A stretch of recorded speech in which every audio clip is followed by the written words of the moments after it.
The Beta Sigma Fraternity UP Mindanao Chapter here in Mintal, Davao City express our deepest condolences to the affected families of the Rojas bombing last September 2. To those who were hurt in the incident, we are praying for a swift recovery. To the PNP, AFP, and emergency responders, we commend your unwavering efforts in keeping our city safe and protected. To our fellow Davaoenos, let us stay vigilant and united for each other. Para sa ating mga kaibigan sa Mindanao, ang UP Beta Sigma Fraternity At ang UP Beta Sigma Ladies Corps ay nakikiramay sa lahat na naging biktima ng karahasan sa Davao noong September 2. patuloy pa din tayong mananawagan para sa hustisya at sama-sama nating itataguyod ang mga karapatang pantao. Huwag din natin hayaan na magdulot ito ng takot sa ating mga kabataan. That is why we must rise together as one, remain strong and vigilant amidst of these terror attacks. Sa ating mga kapwa Pilipino sa Mindanao, ang UP Beta Sigma Fraternity ay nakikisimpatiya sa mga biktima ng pagsabog sa lungsod ng Davao. Nais rin namin iparating ang aming pakikiramay sa pamilya at mahal sa buhay ng mga biktima. Sa mga panahong ito, dapat sana isantabi natin ang ating pansariling interes at karahasan. Sa halip, ay buksan naman natin ang ating puso at isipan, pairalin ang katapangan at ituloy ang laban para sa pangmatagalang kapayapaan.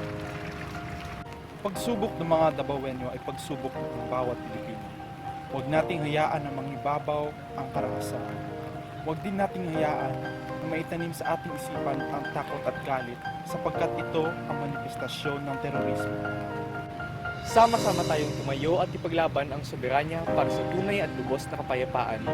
Magkaiba man ang ating relihiyon, kultura at kung ano paman, nananalatay sa ating mga ugat ang dugong Pilipino.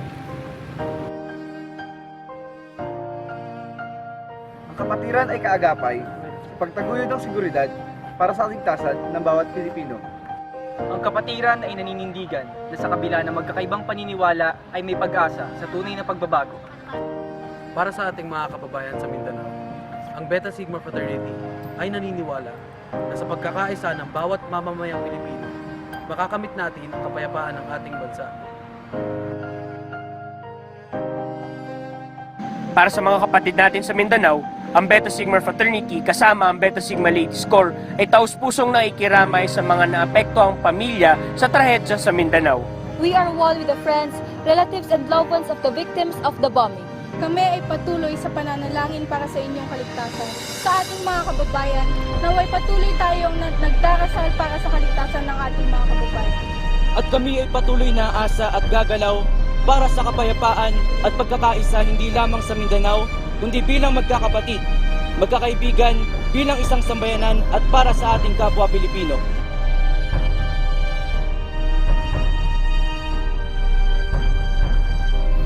Stand strong, Davao! The UP Beta Sigma Fraternity And the UP Beta Sigma Ladies Corps are one with our brothers and sisters in Davao.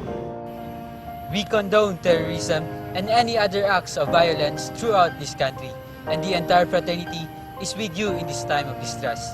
Davao, stay strong. Gahit ta!